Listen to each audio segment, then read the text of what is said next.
Hello, and welcome to Getting to Good Enough, a podcast to help you let go of perfectionism so you can do more of what you love. I'm Shannon Wilkinson, a life coach in Portland, Oregon. I'm a recovering perfectionist who's getting better at good enough. And I'm Janine Adams, a certified professional organizer in St. Louis, Missouri, and I'm lucky enough to be naturally good at good enough. And today we're talking about the power of language.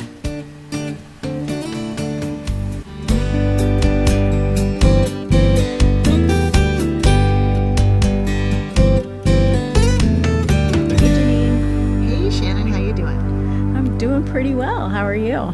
Well, I'm doing pretty well too. I was just thinking that you and I have been on the phone or communicating for an hour prior to just starting our recording, and we didn't even talk about the fact that you're living in hell in the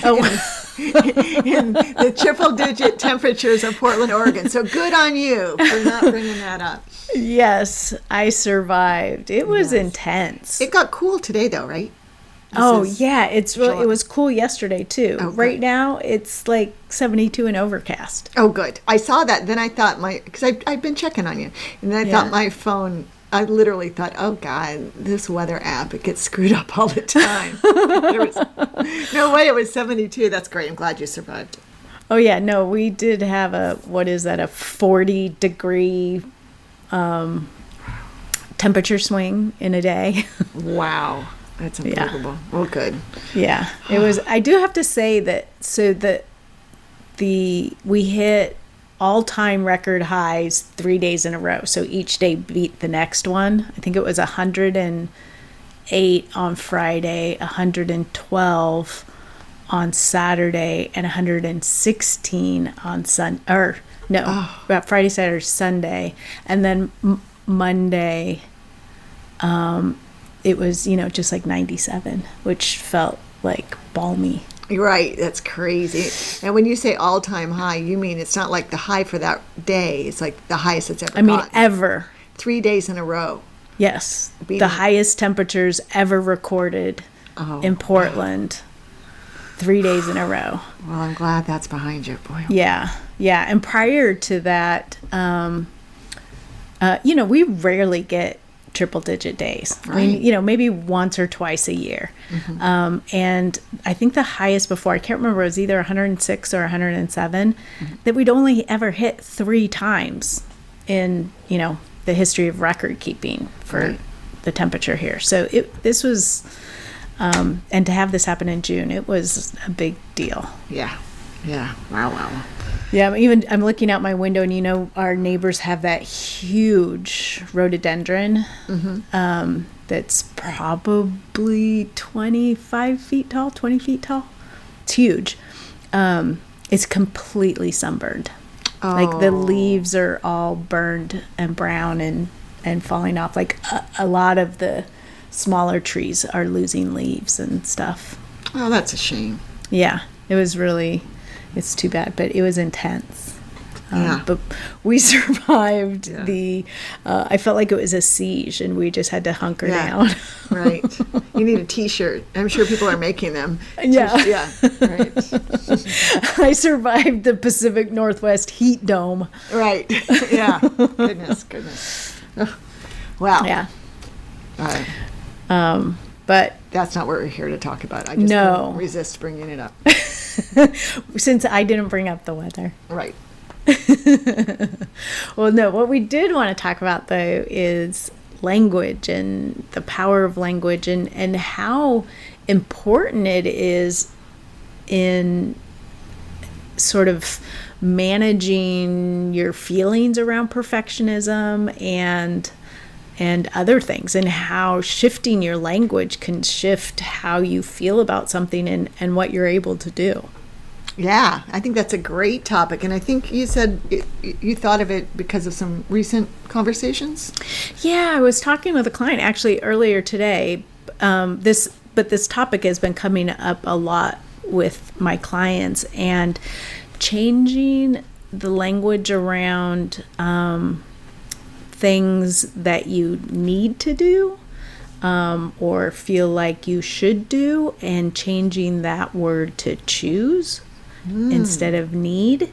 And so instead of I need to do this, I choose to do this. That's a big shift. I mean, Yeah. it certainly changes the way you feel about the thing. Right. Yeah. And what I discovered, I hadn't really sort of put it together until I was talking with her about it. And, we were talking about a stack of papers that she wanted to get through. And she kept saying, I should be doing that, or I need to do that. And I said, well, what happens if you say, I choose to do that? And it was like night and day. I mean, you could see it. She could feel it. It completely shifted her ability to actually take action. And what I realized in that moment was when you use the language, I need to do this, or I should do this, it sort of closes things down and starts to put you into that fight or flight mode. Like, I need to do this. It's not okay. This has to happen for it to be okay. Right. And also, it seems like it bakes resistance into it. Exactly. Yeah. And when you say, oh, I choose to do this, then that's coming from a place of everything's fine, there's not a problem, and I'm choosing to take this action. Mm-hmm. And I'm in control. Right. I get to, yeah. Oh, that's excellent. And that's it's an on the surface simple shift to make. I'm sure within it's not so easy, but it's a nice thing to sort of keep in mind when you hear yourself saying, as we all do, I got to get this done. I need to do this. Mm-hmm. I choose to do this. I choose to do it. I love that. That's excellent. Yeah. It's really powerful. Just to, like you said, it sort of returns control back to you. Mm-hmm. Instead of trying to meet some outside force that's causing this need or this should, it's you making a decision about how you're choosing to spend your time. Yeah, and when you're in touch with what's important to you, like I can imagine that taking care of some household tasks, which really aren't necessarily enjoyable. Mm-hmm. Oh God, I need to do that. And if you think about why that you feel you need to do that, and if it's about something that is part of your core values, like it has to do with, creating a happy, harmonious home or whatever, right? Then reframing it as choosing becomes, I would think, easier and more powerful. Yeah. When it all works together. Mm-hmm. Yeah. And so does that also help in, I can see how it definitely helps in things that you're reluctant to do, but does it also help with getting past perfectionism? I think so, because I think a lot of perfectionism is around these sort of perceived ideals that you're trying to meet. And so whether it's like my tendency is to think about something as doing it the right way, or whether it's like, I have to get this perfect. I have to get this right. Whatever it is, like when you reframe that to, oh, I'm choosing to do this, and I'm choosing to do this in a way that's good enough. Mm-hmm. It completely shifts how you feel about it versus I need to get this right. Right. Yeah. Absolutely. Or even I choose to spend time on this. I mean, because I actually want to do this.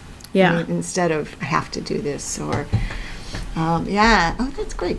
And it's reminding me of the power of language, of something you've heard me say in Declutter Happy Hour a number of times, which is what we call our rooms or our spaces in our home can have an impact. So when I go into a home that has a guest bedroom that's full of stuff, and right. I'll say, what do you call this room? Because I'm wondering what it is they want to use this room for? And they'll say, well, we call it junk room. And I'm like, okay, let's stop calling it a junk room. Yeah. And let's start thinking of it as a guest room or whatever, the computer room or whatever it is that they want to make out of it. But those kinds of words really do make a big difference. They do. They do. And I think it's easy to sort of dismiss it or, sort of poo-poo that the language matters. And when you start paying attention to it and trying on these subtle shifts, you really start to understand what a difference it makes. Right, when you experience it. Yeah, and part of it is awareness, right? And then remembering and catching ourselves. I know that you and I have talked a lot about, since we've been doing this podcast for 3 years, right? 3 years. 3 years. I always think it's so much fun. It just seems like 2 years. That I try to stop myself from saying perfect, which I say all the time. And just that awareness, and it's fine to say perfect, but when you hear those shoulds or that I have to, and remind yourself that you can think of it a different way. That's cool. It makes and I think also considering those types of phrases as just a habit, like we're in the habit of saying perfect because we didn't really think about it before. We're in the habit of saying, oh, I need to do this. And there's sort of particularly in the United States, I think there's sort of this busy culture where, you get in the habit of expressing things in a particular way. And so if you think about this as creating a new habit, you're sort of rewiring your brain to think about tasks as things you choose to do as opposed to things you have to do. And like any habit, it's going to take a little bit of time.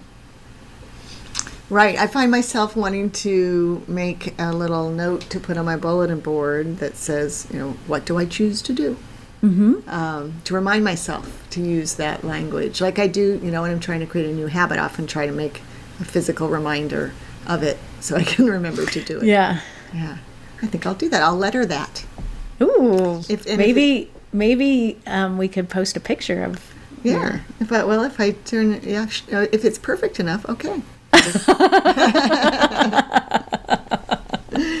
Right. We absolutely we can do that. And anybody could print it out and put it on their bulletin board if they wanted, or they could just write their own note. But I enjoy trying to make my notes to myself pretty.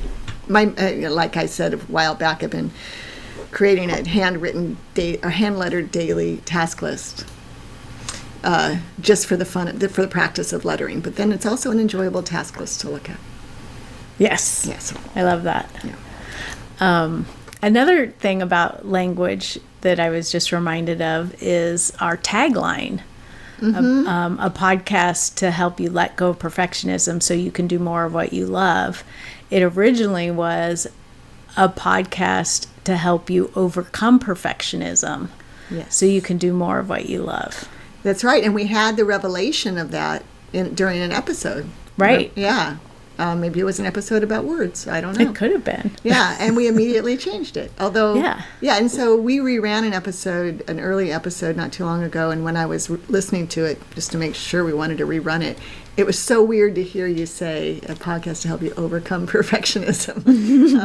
But yes, let go of and overcome are really have two different feelings, don't they? Yeah. I love that. I love that we have a living example. Right. What we're talking about. Right. And when you consider that, like how different it feels to overcome something, like what has to be true for it to be possible for you to overcome it? Like, instantly perfectionism is bad. Perfectionism is the enemy. I have to overcome it. And also it sounds really hard. Yeah. And then let go of perfectionism. It sounds like, it's something that I'd sort of rather not do. Like I don't want to let go of it. It's not such a struggle to let go of something versus overcome it. And also perfectionism doesn't sound as horrible when you think about it as something to let go of as opposed to something that needs to be overcome. Right. Absolutely. Yeah. Yeah. That's good. That's true. And that's true of so many things. I mean, I'm sure you do it with clients all the time, and as do I, when I catch those phrases that I think can be more beneficial to reframe or to think about differently. Because at least in my work, and I'm sure in yours, there can be so many negative emotions around clutter, for example, and feeling bad about clutter. And it seems like I'm always trying to tweak those words and hope that they get adopted. Yeah. Well, and I think also that, referring back to our recent episode on cutting yourself slack when you are trying to create this new habit of using different language. Mm-hmm. Right. And not falling into perfectionistic tendencies when you're doing it. Right, and berating yourself for using the old language. Is that what you mean? Exactly. Yeah, right. Yeah, so, just using it as an opportunity to have more awareness about how you, what's the word I want? Not categorize, but, how you sort of present things to yourself. Mm-hmm. Well, and also to others. Yeah. I mean, goodness knows how we communicate with the people we live with. It's very important to keep in mind. And but we're very focused on being kind to ourselves, and I think that's so important. And this is a great way to do that and be more productive. Right. Because it really is, when you're more open and sort of feeling that the energizing value of choosing versus, feeling like you need to do something, it makes it far easier to do the things. Right. Absolutely. Yeah. So we would like to hear from you, our listeners. What's it like for you when you choose to do something versus feel like you need to do something or have to do something or should do something? You can let us know on social media. On Facebook and Instagram, we're at Getting to Good Enough. On Twitter, we're at GTG Enough. And we are, what's our website called? GettingToGoodEnough.com. That's where you can leave a comment on the show notes. And we also have the Getting to Good Enough hotline at 413-424-GTGE, which is 4843, where you can leave us a voicemail. But until next time, this is Shannon Wilkinson in Portland, Oregon. And Janine Adams in St. Louis, Missouri. And we hope that good enough is getting easier for you.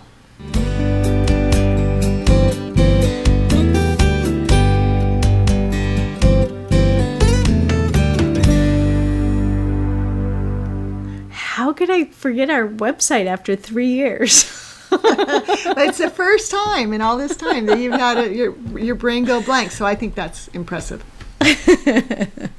Good reframe. Yeah.